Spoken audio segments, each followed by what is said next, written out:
कहानियों की श्रृंखला में आप सभी का हार्दिक स्वागत है। आज की हमारी कहानी है हरिशंकर परसाई द्वारा लिखित कहानी भोला राम का जीव। यह एक व्यंग प्रधान कहानी है। इस कहानी में लेखक ने आधुनिक समाज में व्याप्त भ्रष्टाचार तथा रिश्वतखोरी पर कटाक्ष और तीखा व्यंग किया है। आजकल सरकारी दफ्तरों में भ्रष्टाचार इतना बढ़ गया है कि बिना रिश्वत दिए कोई काम ही नहीं होता। तो आइए सुनते हैं हरिशंकर परसाई द्वारा लिखित कहानी भोला राम का जीव। ऐसा कभी नहीं हुआ था। धर्मराज लाखों वर्षों से असंख्य आदमियों को कर्म और सिफारिश के आधार पर स्वर्ग या नर्क में निवास स्थान अलॉट करते आ रहे थे, पर ऐसा कभी नहीं हुआ था। सामने बैठे चित्रगुप्त बार बार चश्मा पोंछ, बार बार थूक से पन्ने पलट रजिस्टर पर रजिस्टर देख रहे थे। गलती पकड़ में ही नहीं आ रही थी। आखिर उन्होंने खींच कर रजिस्टर इतने जोर से बंद किया कि मक्खी चपेट में आ गई। उसे निकालते हुए वे बोले, महाराज, रिकॉर्ड सब ठीक है। भोला राम के जीव ने 5 दिन पहले देह त्यागी और यमदूत के साथ इस लोक के लिए रवाना भी हुआ, पर यहाँ अभी तक नहीं पहुँचा। धर्मराज ने पूछा, और वह दूत कहाँ है? महाराज, वह भी लापता है। इसी समय द्वार खुले और एक यमदूत बदहवास वहाँ आया। उसका मौलिक कुरूप चेहरा परिश्रम, परेशानी और भय के कारण और भी विकृत हो गया था। उसे देखते ही चित्रगुप्त चिल्ला उठे, अरे, तू कहाँ रहा इतने दिन? भोला राम का जीव कहाँ है? यमदूत ने हाथ जोड़कर कहा, दयानिधान, मैं कैसे बतलाऊं कि क्या हो गया? आज तक मैंने धोखा नहीं खाया था, पर भोला राम का जीव मुझे चकमा दे गया। 5 दिन पहले जब जीव ने भोला राम का देह त्यागा, तब मैंने उसे पकड़ा और इस लोक की यात्रा आरंभ की। नगर के बाहर ज्यों ही मैं उसे लेकर एक तीव्र वायु तरंग पर सवार हुआ, त्यों ही वह मेरे चंगुल से छूटकर न जाने कहाँ गायब हो गया। इन 5 दिनों में मैंने सारा ब्रह्मांड छान मारा, पर उसका कहीं पता नहीं चला। धर्मराज क्रोध से बोला, मूर्ख, जीवों को लाते लाते बूढ़ा हो गया, फिर भी एक मामूली बूढ़े आदमी के जीव ने तुझे चकमा दे दिया। दूत ने सिर झुकाकर कहा, महाराज, मेरी सावधानी में बिल्कुल कसर नहीं थी। मेरे इन अभ्यस्त हाथों से अच्छे अच्छे वकील भी नहीं छूट सके, पर इस बार तो कोई इंद्रजाल ही हो गया। चित्रगुप्त ने कहा, महाराज, आजकल पृथ्वी पर इस प्रकार का व्यापार बहुत चला है। लोग दोस्तों को कुछ चीज़ भेजते हैं और उसे रास्ते में ही रेलवे वाले उड़ा लेते हैं। हौजरी के पार्सलों के मोजे रेलवे अफसर पहनते हैं। मालगाड़ी के डिब्बे रास्ते में कट जाते हैं। एक बात और हो रही है, राजनीतिक दलों के नेता विरोधी नेता को उड़ाकर बंद कर देते हैं। कहीं भोला राम के जीव को भी तो किसी विरोधी ने मरने के बाद खराबी करने के लिए तो नहीं उड़ा दिया? धर्मराज ने व्यंग से चित्रगुप्त की ओर देखते हुए कहा, तुम्हारी भी रिटायर होने की उम्र आ गई है। भला भोला राम जैसा नगण्य दीन आदमी से किसी को क्या लेना देना? इसी समय कहीं से घूमते घामते नारद मुनि यहाँ आ पहुँचे। धर्मराज को गुमसुम बैठे देख बोले, क्यों धर्मराज, कैसे चिंतित बैठे हैं? क्या नरक में निवास स्थान की समस्या अभी हल नहीं हुई? धर्मराज ने कहा, वह समस्या तो कब की हल हो चुकी मुनिवर। नरक में पिछले सालों में बड़े गुणी कारीगर आ गए हैं। कई इमारतों के ठेकेदार हैं जिन्होंने पूरे पैसे लेकर रद्दी इमारतें बनाई। बड़े बड़े इंजीनियर भी आ गए हैं जिन्होंने ठेकेदारों से मिलकर पंचवर्षीय योजनाओं का पैसा खाया। ओवरसियर हैं जिन्होंने उन मजदूरों की हाजिरी भरकर पैसा हड़पा जो कभी काम पर गए ही नहीं। इन्होंने बहुत जल्दी नर्क में कई इमारतें तान दी हैं। वह समस्या तो हल हो गई, पर एक बड़ी विकट उलझन आ गई है। भोला राम नाम का एक आदमी की 5 दिन पहले मृत्यु हुई। उसके जीव को यह दूत ला रहा था कि जीव इसे रास्ते में ही चकमा देकर भाग गया। इसने सारा ब्रह्मांड छान मारा, पर वह कहीं नहीं मिला। अगर ऐसा होने लगा तो पाप पुण्य का भेद ही मिट जाएगा। नारद ने पूछा, उस पर इनकम टैक्स तो बकाया नहीं था? हो सकता है उन लोगों ने रोक लिया हो। चित्रगुप्त ने कहा, इनकम होती तो टैक्स होता, भूखमरा था। नारद बोले, मामला बड़ा दिलचस्प है। अच्छा, मुझे उसका नाम पता बताओ, मैं पृथ्वी पर जाता हूँ। चित्रगुप्त ने रजिस्टर देखकर बताया, भोला राम नाम था उसका। जबलपुर शहर में धमापुर मोहल्ले में नाले के किनारे एक 1.5 कमरे टूटे फूटे मकान में वह परिवार समेत रहता था।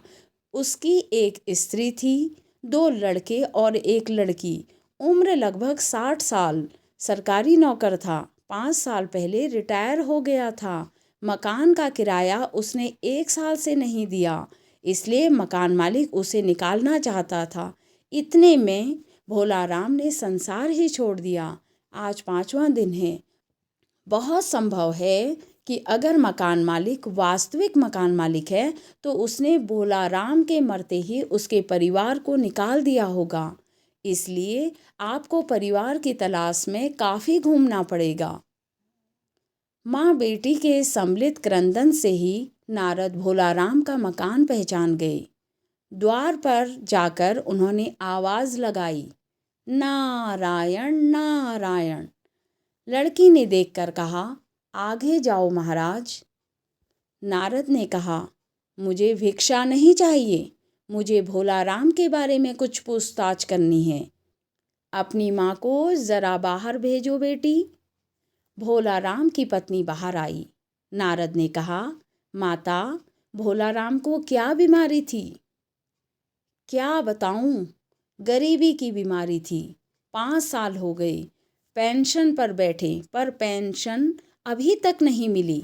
हर 10-15 दिन में एक दरख्वास्त देते थे, पर वहाँ से या तो जवाब आता ही नहीं था, और आता तो यही कि तुम्हारी पेंशन के मामले में विचार हो रहा है। इन 5 सालों में सब गहने बेचकर हम लोग खा गए, फिर बर्तन बिके, अब कुछ नहीं बचा था। चिंता में घुलते घुलते और भूखे मरते मरते उन्होंने दम तोड़ दिया। नारद ने कहा, क्या करोगी माँ, उनकी इतनी ही उम्र थी। ऐसा तो मत कहो महाराज, उम्र तो बहुत थी। 50-60 रुपया महीना पेंशन मिलती तो कुछ और काम करके कहीं गुजारा हो जाता, पर क्या करें। 5 साल नौकरी से बैठे हो गए और अभी तक एक कौड़ी नहीं मिली। दुख की कथा सुनने की फुर्सत नारद को थी नहीं। वे अपने मुद्दे पर आए। माँ, यह तो बताओ कि यहाँ किसी से उनका विशेष प्रेम था जिसमें उनका जी लगा हो? पत्नी बोली, लगाव तो महाराज बाल बच्चों से ही होता है। नहीं, परिवार के बाहर भी हो सकता है। मेरा मतलब है किसी स्त्री। स्त्री ने गुर्रा कर नारद की ओर देखा, बोली, अब कुछ मत बको महाराज, तुम साधु हो, उचक्के नहीं हो। जिंदगी भर उन्होंने किसी दूसरी स्त्री की ओर आंख उठाकर नहीं देखा। नारद हंसकर बोले, हाँ, तुम्हारा यह सोचना ठीक ही है। यही हर अच्छी गृहस्थी का आधार है। अच्छा माता, मैं चला। स्त्री ने कहा, महाराज, आप साधु हैं, सिद्ध पुरुष हैं, कुछ ऐसा नहीं कर सकते कि उनकी रुकी हुई पेंशन मिल जाए और इन बच्चों का पेट कुछ दिन भर जाए। नारद को दया आ गई। वे कहने लगे, साधुओं की बात कौन मानता है? मेरा यहाँ कोई मठ तो है नहीं, फिर भी मैं सरकारी दफ्तर जाऊँगा और कोशिश करूँगा। वहाँ से चलकर नारद सरकारी दफ्तर पहुँचे। वहाँ पहले ही से कमरे में बैठे बाबू से उन्होंने भोलाराम के केस के बारे में बातें की। उस बाबू ने उन्हें ध्यानपूर्वक देखा और बोला, भोलाराम ने दरख्वास्तें तो भेजी थी, पर उन पर वजन नहीं रखा था, इसलिए कहीं उड़ गई होंगी। नारद ने कहा, भाई ये बहुत से पेपर वेट तो रखे हैं, इन्हें क्यों नहीं रख दिया? बाबू हंसा, आप साधु हैं, आपको दुनियादारी समझ में नहीं आती। दरख्वास्तें पेपर वेट से नहीं दबती। खैर, आप उस कमरे में बैठे बाबू से मिलिए। नारद उस बाबू के पास गए। उसने तीसरे के पास भेजा, तीसरे ने चौथे के पास, चौथे ने पांचवें के पास। इस प्रकार जब नारद 25-30 बाबुओं और अफसरों के पास घूम आए, तब एक चपरासी ने कहा, महाराज, आप क्यों इस झंझट में पड़ गए? अगर आप साल भर भी यहाँ चक्कर लगाते रहे तो भी काम नहीं होगा। आप तो सीधे बड़े साहब से मिलिए, उन्हें खुश कर दिया तो अभी काम हो जाएगा। नारद बड़े साहब के कमरे में पहुँचे। बाहर चपरासी ऊँघ रहा था, इसलिए उन्हें किसी ने छेड़ा नहीं। बिना विजिटिंग कार्ड के आया देख साहब बड़े नाराज हुए। बोले, इसे कोई मंदिर वंदिर समझ लिया है क्या? धड़धड़ाते चले आए, चिट क्यों नहीं भेजी? नारद ने कहा, कैसे भेजता? चपरासी सो रहा है। क्या काम है? साहब ने रौब से पूछा। नारद ने भोलाराम का पेंशन केस बताया। साहब बोले, आप हैं बैरागी, दफ्तरों के रीति रिवाज नहीं जानते। असल में भोलाराम ने गलती की। भाई, यहाँ भी एक मंदिर है, यहाँ भी दान पुण्य करना पड़ता है। आप भोलाराम के आत्मीय मालूम होते हैं। भोलाराम की दरख्वास्तें उड़ रही हैं, उन पर वजन रखिए।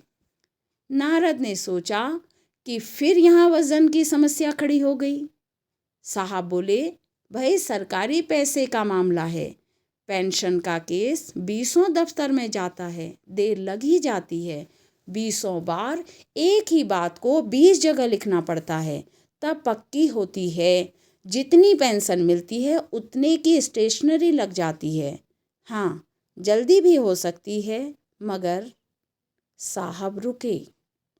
नारद ने कहा, मगर क्या? साहब ने कुटिल मुस्कान के साथ कहा, मगर वजन चाहिए।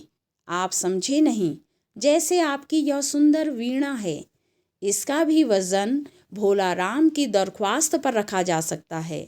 मेरी लड़की गाना बजाना सीखती है, यह मैं उसे दे दूंगा। साधु संतों की वीणा से तो और अच्छे स्वर निकलते हैं।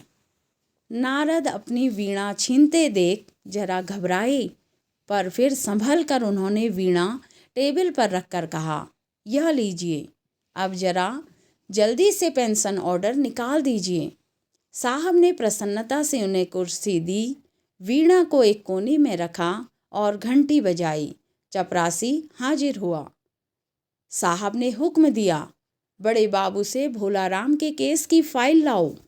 थोड़ी देर बाद चपरासी भोलाराम की 100-150 दरख्वास्तों से भरी फाइल लेकर आया। उसमें पेंशन के कागजात भी थे। साहब ने फाइल पर नाम देखा और निश्चित करने के लिए पूछा, क्या नाम बताया साधु जी आपने? नारद समझे कि साहब कुछ ऊंचा सुनते हैं, इसलिए जोर से बोले, भोलाराम। सहसा फाइल में से आवाज आई, कौन पुकार रहा है मुझे? पोस्टमैन है क्या? पेंशन का ऑर्डर आ गया?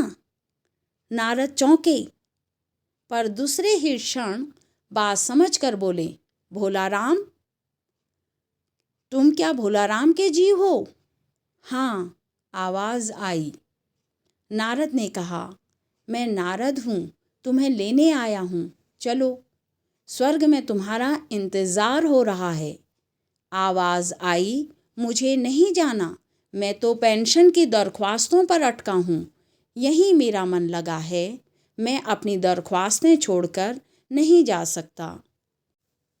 आप सुन रहे थे हरिशंकर परसाई द्वारा लिखित हास्य व्यंग भोलाराम का जीव।